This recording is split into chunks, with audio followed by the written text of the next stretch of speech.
Good morning. Ngasi card message ngasi si irai ko irai ki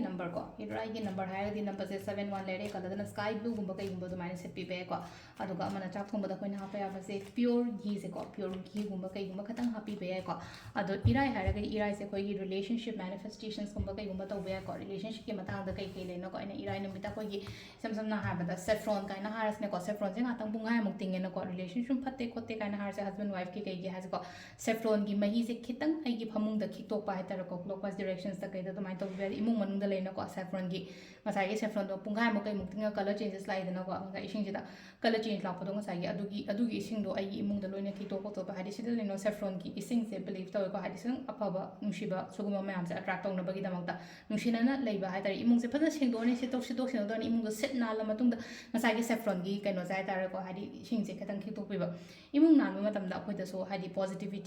positive energy positivity attract tawina uduna hadi phajana se tok sin do roga smaina mo phamung ga set na na sing do ga hadi phamung amo padu da ngasai saffron mai do chai tho hai bana ta phamung do set na lo shil ga hadi saffron ga do saffron mai je ki to ko tok tan to bi ko ada lere ko ado friday gi oina gi ka ta happy ba ko ko pure gi se ko se lere ko se ani lere ham ba kansra ani shuba kansra tra shuba kansra makala se ko first card khan ba ko mari ka kan ko gi ahan ba gi se ko ahan ba gi oina kai message na ko ahan ba gi oina se le se mi na kalak pa yeng chan ba ko chan byam lai gani ko ngasi gi na me se ko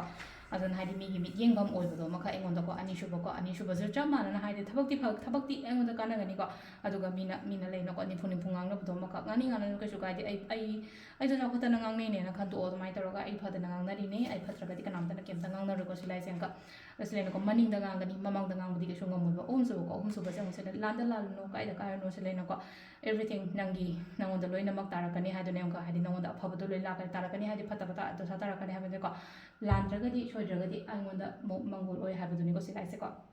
asina koi card message le ko timing ha se timing ne ki mari ga minute kun mari da gina pung 8 ga minute kun 13 phang le ko adagi muk 13 ga minute 13 de na 12 ga minute 65 phang le re adagi muk mari ga minute 13 de na 3 ga minute ama phang le ko aduga amana pung 8 ga minute kun 13 de na 8 kaino 9 ga minute kun 13 de na 8 ga minute 65 phang le ko aduga atheng ba hingina 13 ga minute 13 de na pung 3 ga minute 3 phang le ko sisna khoi gi ngasi gi oina kaino afaba timing ko adu sida le khoi gi daily card message na thank you